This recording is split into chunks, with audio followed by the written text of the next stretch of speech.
बिस्मिल्लाहिर्रहमानिर्रहीम। Dear student, अस्सलाम वालेकुम। क्या हाल चाल है? ठीक ठाक। उम्मीद करता हूँ आप सब खैरियत से होंगे। चैप्टर नंबर 12 हम डिस्कस कर रहे हैं। लेक्चर नंबर 20 के साथ आपकी खिदमत में हाजिर हूँ। लास्ट टाइम हमने टोटल इंटरनल रिफ्लेक्शन और रिफ्रैक्शन ऑफ लाइट डिस्कस की थी और मैंने आपको ये कहा था कि टोटल इंटरनल रिफ्लेक्शन का जो फिनोमिना है वो इंतहाई इंपॉर्टेंट है और साइंस ने जब से इसको स्टडी किया और ईजाद किया उसके बाद से बहुत ज़्यादा जो है इसकी एप्लीकेशन सामने आई। तो आज हम उन्हीं एप्लीकेशंस के बारे में डिस्कस करेंगे कि टोटल इंटरनल रिफ्लेक्शन की मदद से या रिफ्रैक्शन ऑफ लाइट की मदद से हम जो है वो किस तरह बहुत सारी चीज़ों में आसानियाँ कर सकते हैं। तो आपने इसको ज़रा ध्यान से पढ़ना है और टेक्निकल भी है, थोड़ा सा इंटरेस्टिंग भी है और इंफॉर्मेटिव भी है। तो हम डिस्कस करते हैं। सबसे पहले है जी totally internal reflecting prism. Prism के बारे में आपने सुना होगा कि प्रिज्म जो है वो साइड्स होती हैं जिसमें तो हर साइड पर आपके पास एक ट्रायंगल आ रही होती है। उसमें अगर लाइट जाती है तो लाइट जो है वो बड़ी ज़बरदस्त कलरफुल करके भी आपको नज़र आ रही होती है। तो उसका हम आज देखते हैं कि वो किस तरह जो है वो वर्क करती है। वो कहते हैं many optical instrument use right angle prism to reflect a beam of light through 90 या 180 90 डिग्री पर भी अगर आपने बेंड करनी हो या 180 पर भी अक्सर आपने वो टेलीस्कोप देखी होंगी या जो दूरबीन होती है जिससे आप क्या करते हैं कि समंदर के अंदर रह कर भी बाहर देख लेते हैं। या आपने अक्सर टॉम एंड जेरी के कार्टून्स देखे होंगे कि जेरी जो है वो अगर अंडर वाटर है तो वो इस तरह करके वो एक निकलती है और वो यूँ बेंड होती है, बेंड होकर वो वहाँ से देखो। अब बंदा सोचता है कि नहीं वो लाइट जो है वो यहाँ आती है, यहाँ के बाद वो खुद ब खुद ऐसे अंदर कैसे जा सकती है क्योंकि लाइट तो हमेशा सीधे रास्ते में ट्रैवल करती है। तो वो हम क्या करते हैं कि हर बेंड के ऊपर क्या लगा देते हैं, प्रिज्म लगा देते हैं 90 की या 45 डिग्री पर या फिर हम उसको 180 पर। उससे ये होता है कि लाइट क्या करती है, रिफ्लेक्ट करती है। रिफ्लेक्ट करके डिफरेंट पाथ से हमें कोई चीज़ जो नज़र आ रही होती है और दुश्मन को हम आसानी से देख नहीं सकते और उसको पता नहीं लगता कि कोई उसको जो है वो फॉलो कर रहा है। तो लिहाजा वो यही बात होती है कि बीम ऑफ लाइट वो ये कहता है कि जी सच एज कैमरास के अंदर, बायनोकुलर्स के अंदर, पेरिस्कोप के अंदर, ये टेलीस्कोप के अंदर जो है वो यूज़ होते हैं। One of the angle of right angle prism is 90, एक उसके अंदर 90 होता है।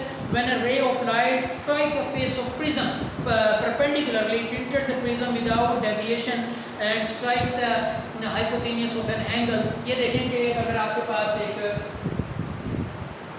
इस तरह उन्होंने एक प्रिज्म बनाई हुई है तो मैंने आपको बताया कि जब 90 एंगल पर जाएगी तो वो डेविएट नहीं करती, वो बिल्कुल सीधी जाती है। लेकिन यहाँ पर एंगल क्या बनता है 45, ये वापस नीचे आएगी, ये भी जाएगी 45, ये वापस नीचे आएगी। तो जो ऑब्जेक्ट आपको इस तरह मिला वो ऑब्जेक्ट आपको यहाँ करके इस तरह मिल जाता है और आपके पास ये जो एंगल्स होते हैं ये भी 45 पर बेंड होगी, ये भी 45 पर बेंड होगी और ये जो एंगल्स होते हैं आपके पास ये वैसे 90 है आपने क्योंकि प्रिज्म जो है वो 90 एंड 45 है। 45 के लिए तो हाइपोटेन्यूस पर टकराती है, टकरा कर वापस बेंड होती है और इस तरह जो है वो क्यों, क्योंकि एंगल ऑफ क्रिटिकल एंगल जो गिलास का है वो है 42। गिलास का जो क्रिटिकल एंगल है 42, हमने क्रिटिकल एंगल से ज़्यादा एंगल रखना है ताकि रिफ्लेक्ट हो जाए, रिफ्रैक्ट ना हो। तो हमने 45 पर बेंड करवाई, गिलास का एंगल जो है वो 42 है और ये इसमें गिवन है। Since the angle of incidence 42 is greater the critical angle of the गिलास व्हिच इज 42। ये अंडरलाइन कर लें, 42 गिलास का जो क्रिटिकल एंगल है ये ऑब्जेक्टिव है, इसको अंडरलाइन करें। The light is totally reflected by the prism through an angle of 90. To such prism are used in periscope in figure. Light is totally reflected by the prism by an angle of 180. To such prism are used in binoculars. ठीक है। अब जो चीज़ हम discuss करने जा रहे हैं, optical fibre आपके घर में इंटरनेट लगे हुए होंगे, आपने एक चीज़ पहले सुनी थी कि आपका जो इंटरनेट है उसको हमने ऑप्टिक्स पर कन्वर्ट कर दिया गया, ऑप्टिकल फाइबर पर आ गया। और फाइबर क्या चीज़ है, उसके अंदर स्पीड ऑफ लाइट से जो है वो डाटा ट्रैवल करते हैं। वो एक बंडल होता है जिसके अंदर बहुत ही जो है वो टीनी टाइप के जो है वो थ्रेड्स नुमा जो है वो आपके पास पाइप्स होते हैं जिनमें से आपका सारे का सारा जो डाटा होता है, जो इंटरनेट डाटा होता है वो आपको लाइट के फॉर्म में लेके जाते हैं और लाइट क्या करती है, रिफ्लेक्ट करती है। और लाइट की स्पीड दुनिया में तमाम स्पीड से जो फास्टेस्ट स्पीड है वो लाइट की है। वो लाइट जो है वो इंटर करती है, इंटर करके वो क्या करती है, ट्रैवल करती है और ट्रैवल करने के बाद एक जगह से दूसरी जगह आप आँख पलटते ही वो पहुँच जाती है, जिससे आपके पास जो है पूरी दुनिया के अंदर ट्रांसपोर्टेशन जो है टेलीकम्युनिकेशन भी जो है वो बहुत ज़्यादा वास्ट हो गई है। और वो इसी को आज हम डिस्कस करते हैं कि internal reflection is used in fibre optics which has a number of technologies in telecommunication field. Fibre optics consist of hair size threads, जो मैंने अभी आपको बताया, ऑफ ग्लास और plastic through which light can be travel. The inner part of the fibre optics is called core. जो उसका inner part होता है उसको हम क्या कहते हैं, कोर कहते हैं। इस तरह करके ये होता है।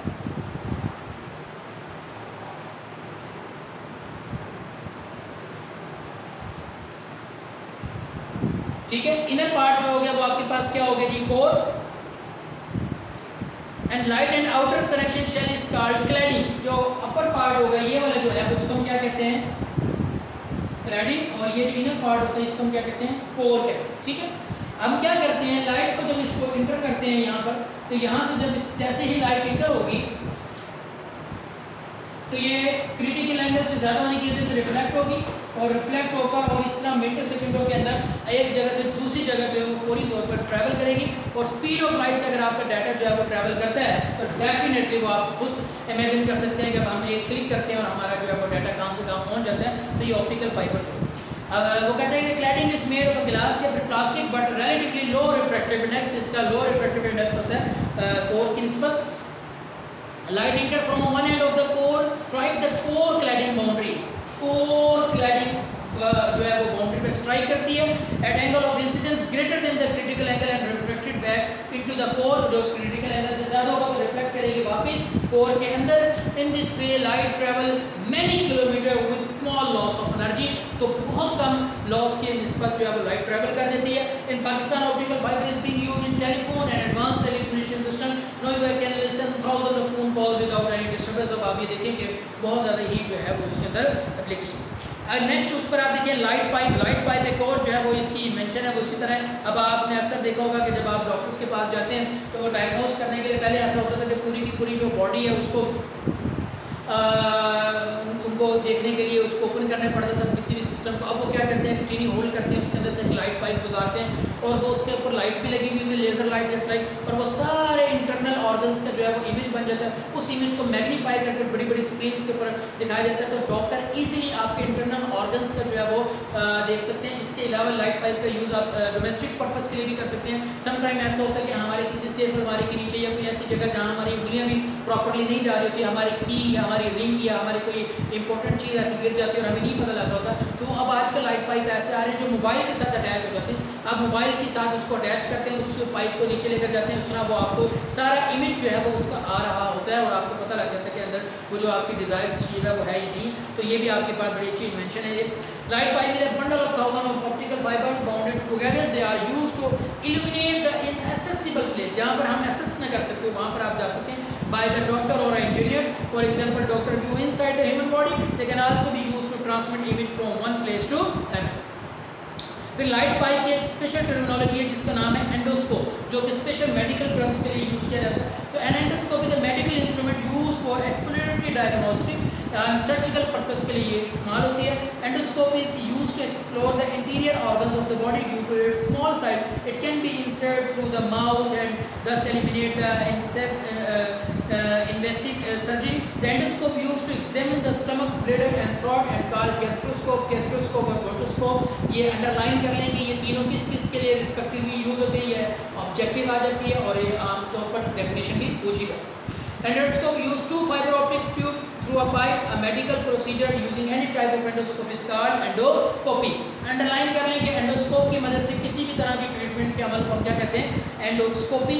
The light shines on the organ of patient to be examined by enters through one of the fiber tube of the endoscope। Then light is transmitted back to the physician's view lens through the other fiber tube by total internal reflection। Flexible endoscope have an tiny camera attached to the end। Doctor can see, view, record and camera on a computer screen। तो ये दो चीज़ें जो है वो medical term में बड़ी अच्छी आ गई हुई हैं और इनकी मदद से आप जो है वो डिफरेंट ऑर्गन्स का जो है वो डॉक्टर्स व्यू करते हैं और फिर उनकी ट्रीटमेंट बहुत ईजी हो गई है, उनको पता लग जाता है कि अंदर क्या प्रॉब्लम है। ठीक है। अब हमने एक और लास्ट टॉपिक आज का जो है वो डिस्कस करना है, उसका नाम है रिफ्रैक्शन थ्रू प्रिज्म। हमने रिफ्रैक्शन पढ़ी थी और रिफ्रैक्शन के बाद हम रिफ्लेक्शन पर चले गए थे क्योंकि लाइट ने टोटली बेंड होना भी स्टार्ट कर दिया। अब हम कहाँ जा रहे हैं, प्रिज्म की तरफ जा रहे हैं। अगर हमने प्रिज्म में इस लाइट को क्या करना हो, रिफ्रैक्ट करवाना हो तो वो क्या होगा। अब क्योंकि माशाल्लाह बहुत ज़्यादा ट्रेंड हो चुके हैं, अब आप पूरी तौर पर मेरी इस डायग्राम को समझ लेंगे कि अगर मैं एक लाइट को इंटर करता हूँ यहाँ पर, ठीक है, और ये होती है उसकी नॉर्मल लाइन। तो आप देखिए ग्लास से एयर से ग्लास की तरफ जा रही है तो टुवर्ड्स क्या करेगी, बेंड करेगी टुवर्ड्स नॉर्मल लाइन। तो टुवर्ड्स नॉर्मल लाइन इस तरह करके बेंड हो जाएगी।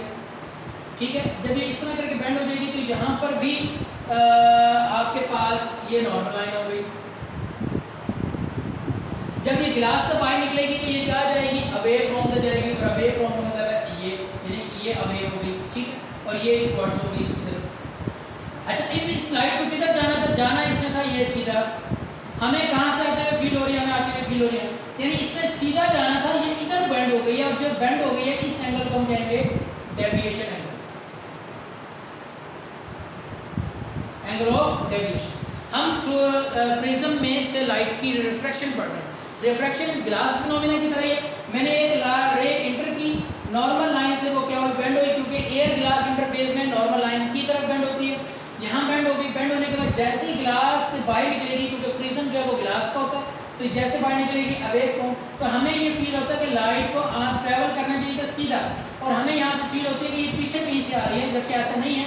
लाइट आ यहाँ से रही है और हमें दिखाई यहाँ पर दे रही है, तो वो जो दोनों लाइट का जो डेविएशन एंगल है, उस एंगल को हम क्या कहते हैं, एंगल ऑफ डेविएशन। बेशक अब आप इसको, ये भी नॉर्मल लाइन है, ये भी नॉर्मल लाइन है, ये पॉइंट जो है वो P और ये पॉइंट Q, यानी कि कोई से दो ऑब्जेक्ट रखे होंगे तो जो हमें नजर आएंगे, ये वही ऑब्जेक्ट हमें R, और यहाँ पे हमें वो S नजर आ रहे हैं। अच्छा, ये जो लाइट अंदर इंटर हुई है वो E और ये F है, इसका नाम दे दिया आपने।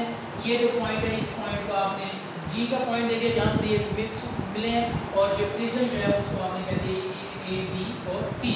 तो मेरा ख्याल है कि ये बहुत इजी है, हम इसको पढ़ते हैं, सिर्फ नेम्स आपने इसको किए हैं, बाकी आपको फिनोमिना सारा समझ आ गया। तो वो कहते हैं prism is a transparent object made of optical glass with at least 2 possible polished plane surface inclined towards each other for which light is preferred. In case of triangular prism, the emergent ray is not parallel to the incident ray. It is deviated by the prism from its original path. तो हमने discuss किया कि ये अपने original path से क्या कर देती है, डेविएट कर जाती है। इंसिडेंट रे जो कि PE है, make an angle of incident I at point E पर बना रही है। रिफ्लेक्ट टुवर्ड्स द नॉर्मल, जो कि रिफ्लेक्ट करते हैं towards normal as EF.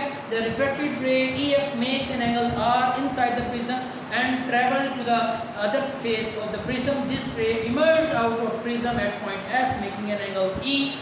Hence, the emerging ray FS is not parallel to the incident by ray PE, but it deviated by an angle D, which is called angle of deviation.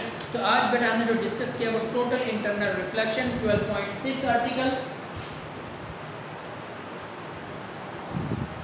And 12.7 जो है वो हमने article discuss किया। अच्छे तरीके से इसको आपने करना है, बहुत इंपॉर्टेंट है। एंडोस्कोप आता होता है, लाइट पाइप आता होता है, टोटल इंटरनल रिफ्लेक्शन आता होता है, और इसके अलावा जो है वो प्रिज्म की एप्लीकेशन आ सकती है। तो ये बेटा आपके पास पूरा चैप्टर वैसे बहुत इंपॉर्टेंट है, तो आपने हर एक को साथ साथ तैयार करना है।